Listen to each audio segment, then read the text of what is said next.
Good morning, students. Now we are going to see about P block elements part 1.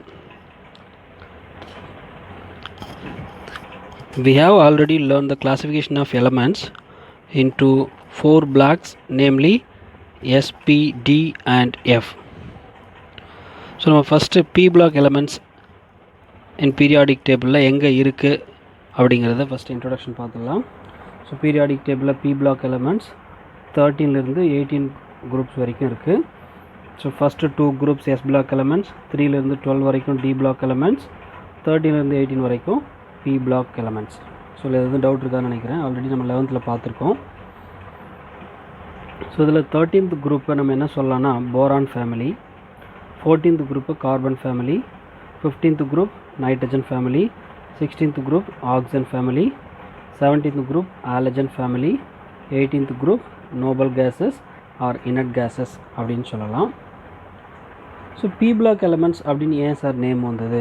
கண்டிப்பாக உங்களுக்கு அந்த doubt வரும், ஏன் பி பிளாக்னு வச்சுருக்காங்க, வேறு எதுனா நேம் வைக்கக்கூடாது? ஸோ நமக்கு மொத்தம் 4 பிளாக் எலமெண்ட்ஸ் இருக்குது, s p, d and f. P blocks அப்படின்னு வச்சதுக்கு ரீசன் என்னென்னு பார்த்தீங்கன்னா, எல்லாருமே எலக்ட்ரானிக் கான்ஃபிகரேஷன் 11th படிச்சிருப்பீங்க. ஸோ அதில் நம்ம ஆஃபார் டயக்ராமில் 1s2 2s2 அப்படின்னு சொல்லி எலக்ட்ரான்ஸை ஆர்பிட்டால்ஸில் ஃபில் பண்ணிகிட்டே இருப்போம். ஸோ அதில் பார்த்தீங்கன்னா the elements in which the last electrons enters p orbitals, அதாவது எலக்ட்ரானிக் கான்ஃபிகரேஷனில் எலக்ட்ரான்ஸை நம்ம ஆர்பிட்டால்ஸில் ஃபில் பண்ணும்பொழுது the last electrons goes to p orbitals. அது அண்டர்ஸ்டுட், புரிஞ்சிருக்குன்னு நினைக்கிறேன். நம்ம லாஸ்ட் இயர் நல்லா நீங்கள் நிறைய பேர் ஒரு 20 எலக்ட்ரானிக் கான்ஃபிகரேஷன் கூட போட்டிங்க. ரொம்ப simple, last electron goes to p orbitals. அதனால தான் அதுக்கு பேர் பி பிளாக் எலமெண்ட்ஸ் அப்படின்னு வச்சுருக்காங்க. பி பிளாக் எலமெண்ட்ஸ் எதுலேருந்து எது வரைக்கும் இருக்குது? They are placed in 13th to 18th group of the modern periodic table, and the first member of the groups are boron, carbon, nitrogen, oxygen, fluorine and helium. So p block பற்றின introduction உங்களுக்கு நான் explain பண்ணிட்டேன். So next general trends and properties of p block elements. So இதில் நம்ம first பார்க்க போகிறது electronic configuration. So electronic configuration கொஞ்சம் மறந்துருக்கலாம். ஸோ நான் உங்களுக்கு ஆஃப் பார் டயக்ராம் வச்சு ஒரு 2-3 எலமெண்ட்ஸ்க்கு எலக்ட்ரானிக் கான்ஃபிகரேஷன் உங்களுக்கு எக்ஸ்பிளைன் பண்ணக்கப்புறம் இன்னும் கொஞ்சம் ஈஸியாக இருக்கும்.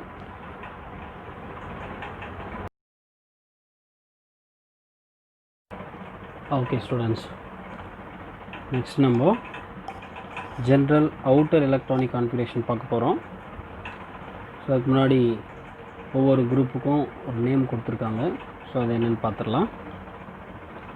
ஸோ குரூப் நம்பர், குரூப்போட name, general outer electronic configuration, highest oxidation state, other observed oxidation states அப்படின்னு ஹெட்டிங் கொடுத்துருக்காங்க. ஸோ இப்போது 13th குரூப்போட நேம் ஐகோசோஜென்ஸ், 14th குரூப்போட நேம் டெட்ராஜென்ஸ், 15th குரூப்போட நேம் ஃபெனக்டோஜென்ஸ், 16th குரூப்போட நேம் சால்கோஜென்ஸ், 17th குரூப்போட name halogens, 18th group inert gases are noble gases அப்படின்னு சொல்லியிருக்காங்க.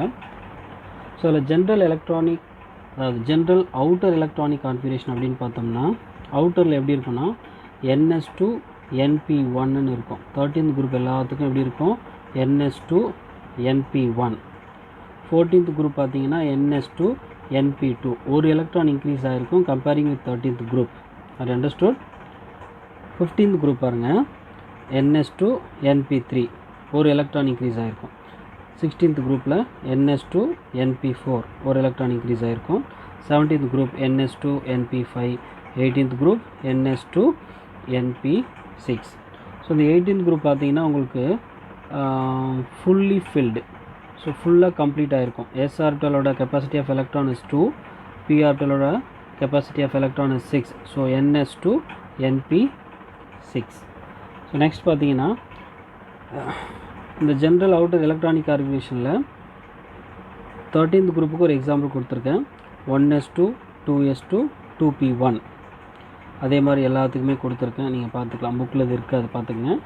So next highest oxidation state பார்த்தீங்கன்னா 13th குரூப்புக்கு +3, 14th குரூப்புக்கு +4, 15th குரூப்புக்கு +5, 16th குரூப்புக்கு +6, 17th குரூப்புக்கு +7, 18th குரூப்புக்கு +8.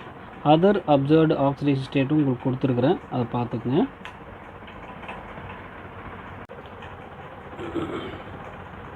ஓகே ஸ்டூடெண்ட்ஸ், நெக்ஸ்ட் நம்ம பி பிளாக் எலிமெண்ட்ஸில் metals, metalloids, non metals and radioactive elements எங்கெங்கே இருக்குது அப்படிங்கிறத நான் உங்களுக்கு காட்ட போகிறேன். ஸோ இதில் பார்த்தீங்கன்னா உங்களுக்கு டார்க் ப்ளூவில் இருக்கிறதெல்லாம் நமக்கு நான் மெட்டல்ஸ் அப்படின்னு சொல்கிறோம். லைட் ப்ளூவில் இருக்கிறத மெட்டல்ஸ் அப்படின்னு சொல்கிறோம். ஸோ க்ரீன் கலரில் கொடுத்துருக்கிற எலிமெண்ட்ஸ் எல்லாத்தையுமே நம்ம மெட்டலாய்ட்ஸ் அப்படின்னு சொல்கிறோம். ஸோ கீழே பிங்க் கலரில் கொடுக்குறதெல்லாம் ரேடியோ ஆக்டிவ் எலிமெண்ட்ஸ். ஸோ மெட்டல்ஸ்னால் தமிழ் மீடியம் வந்து உலோகம், நான் மெட்டல்ஸ்னால் அலோகம், மெட்டலாய்ட்ஸ்னால் உலோக போலிகள்னு சொல்லுவாங்க. ஸோ மெட்டலாய்ட்ஸ்னால் உங்களுக்கு இங்கிலீஷில் டெஃபினிஷன் பார்த்தீங்கன்னா elements with properties intermediate between metals and non metals. So மெட்டல்ஸாகவும் இருக்கும், நான் மெட்டல்ஸாகவும் இருக்கும். ஸோ அதே மாதிரி தமிழ் மீடியம் பார்த்தீங்கன்னா உலோக பண்பையும் அலோக பண்பையும் பெற்றிருக்கும், அதனால் அதுக்கு பேர் உலோக போலிகள் அப்படின்னு சொல்கிறாங்க. ஓகே ஸ்டூடெண்ட்ஸ், ஸோ நம்ம next chemical properties of boron பார்க்கலாம். Boron is the only non-metal in this group and less reactive. So இந்த போரான் ஃபேமிலியில் போரான் தான் நான் மெட்டல், அது இல்லாமல் வினைத்திறன் ரொம்ப கம்மியாக இருக்கும், அதாவது லெஸ் ரியாக்டிவ். நெக்ஸ்ட் பார்த்தீங்கன்னா it shows reactivity at high temperature அதிகமாக இருக்கும்போது வினைத்திறன் அதிகமாக இருக்குன்னு சொல்கிறாங்க. So next formation of metal borides. First reaction is reduction of boron trihalide. Reduction of boron trichloride with a metal assisted by dihydrogen gives metal borides. Yes, boron trichloride tungsten and hydrogen வச்சு நம்ம reduction பண்ணும்போது at 1500 Kelvinல to form tungsten boride நமக்கு form ஆகுது. புரிஞ்சிருக்குன்னு நினைக்கிறேன். So next, formation of hydrides. Boron does not react directly with hydrogen. Boron direct hydrogen கூட react பண்ணாது.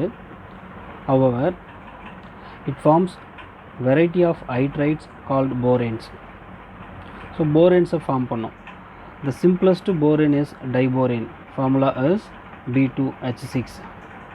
Other larger boranes can be prepared from diborane. Diboraneலேருந்து பெரிய பெரிய போரேன்ஸை நம்ம உருவாக்க முடியும் அப்படின்னு சொல்லியிருக்காங்க. ஸோ ரியாக்ஷனை பாருங்கள். Boron trifluoride react with sodium hydride to form diborane. So diborane அப்படிங்கிற நேம் எப்படி வந்திருக்கு பாருங்கள். போரான் 2 இருக்குது, அதனால் டைபோரேன் அப்படின்னு வந்திருக்கும். ஸோ அதுக்கு இன்னொரு நேம் பாருங்கள், போரான் ஹைட்ரைட். ஸோ இது போரான், ஹைட்ரஜன் இருக்கிறதுனால இது போரான் ஹைட்ரைட். ஸோ இன்னொரு நேமும் பாருங்கள், டைபோரேன் எக்ஸா ஹைட்ரைட். டைபோரேன்னா 2 போரான் இருக்குது, எக்ஸா ஹைட்ரைட், ஹைட்ரஜனை தான் ஹைட்ரைட்னு சொல்கிறாங்க. ஸோ 3 நேம் இருக்குது, புக்கில் 1 தான் கொடுத்துருப்பாங்க. ஸோ ஃபஸ்ட் நேம் பாருங்கள் டைபோரேன், 2 போரான் இருக்கிறதுனால டைபோரேன்னு கொடுத்துருக்காங்க. Second name is boron hydride, போரானும் இருக்குது, ஹைட்ரஜனை ஹைட்ரைட்னு சொல்கிறாங்க. So boron hydride. இன்னொரு நேம் பாருங்கள் டைபோரான் எக்ஸானா 6, diboron hexa hydride. And extra என்ன கிடைக்கும் நமக்கு, சோடியம் ஃப்ளூரைட் கிடைக்குது. புரிஞ்சிருக்குன்னு நினைக்கிறேன். Okay students, next we are going to see about chemical properties of boron. நம்ம நெக்ஸ்ட் என்ன பார்க்க போகிறோன்னா formation of boron nitrides. உள்ள நம்பர்ஸ் போட்டிருக்கேன் பாருங்கள். ஸோ அது போரானோட மோல்ஸ். ஸோ 2 போரான், அதாவது 2B 4B 2B 1B 2B 2B, அந்த மாதிரி உங்களுக்கு ரியாக்ஷன் நீங்கள் ஞாபகம் வச்சுக்கணும். ஸோ கொஞ்சம் ஈஸியாக ஞாபகம் வச்சுக்க இந்த மாதிரி உங்களுக்கு ரியாக்ஷன்ஸ் மட்டும் கொடுத்துருக்கேன். ஸோ ஃபஸ்ட் ரியாக்ஷன் பார்க்கலாம். ஸோ போரான் அதாவது 2 moles ஆஃப் போரான் 2b அதான் நான் இங்கே 2 கொடுத்துருக்கேன். Okay, boron burns with dinitrogen at high temperature to form boron nitride. So boron வந்து நைட்ரஜன் மாலிகுல் கூட ரியாக்ஷன் ஆகி போரான் நைட்ரைட் கொடுக்குது. ஸோ இது ஃபர்ஸ்ட் ரியாக்ஷன். ஸோ அடுத்து பார்க்குறோம் ஃபார்மேஷன் ஆஃப் ஆக்சைட்ஸ். அடுத்த ரியாக்ஷன் வந்து ஃபார்மேஷன் ஆஃப் ஆக்சைட்ஸ். போரான் கூட ஆக்சிஜன் சேர்ந்து அதுதான் ஆக்சைட்ஸ், நைட்ரஜன் சேர்ந்து அது நைட்ரைட்ஸ். ஓகே, இப்போ 4bன்னு எடுத்துக்கணும். இதை நீங்கள் இவ்வளோ நம்பர் கொடுத்ததை புரிஞ்சுங்க. 4bன்னு எடுத்துக்கணும். So boron, when boron is heated with oxygen around 900 Kelvin it form its oxide. பாருங்க, ஸோ போரான் ஆக்சிஜன் கூட ரியாக்ஷன் ஆகுது at 900 Kelvin to form boron trioxide. Oxygen 3 இருக்கிறதுனால போரான் ட்ரைஆக்சைடு. ஸோ நெக்ஸ்ட் பார்த்தீங்கன்னா boron react with sulphuric acid. Boron அதாவது 2 boron react with sulphuric acid to form boric acid and sulphur dioxide கிடைக்குது. இந்த boric acid நிறைய name இருக்குது. நான் அடுத்த reaction முடிச்சுட்டு உங்களுக்கு சொல்கிறேன். ஸோ 1 mole ஆஃப் போரான் அதாவது 1bன்னு எடுத்துக்கிறது. 1b react with nitric acid. So boron react with nitric acid to form boric acid and nitrogen dioxide. So boric acid formula சொல்லுங்க, H3BO3. ஸோ இதுக்கு புக்கில் ஒரு நேம் தான் கொடுத்துருப்பாங்க. நான் உங்களுக்கு எக்ஸஸாக ஒரு 3 நேம் கொடுக்குறேன், நோட் பண்ணி வச்சுக்கோங்க. ஸோ போரிக் ஆசிடோட இன்னொரு நேம்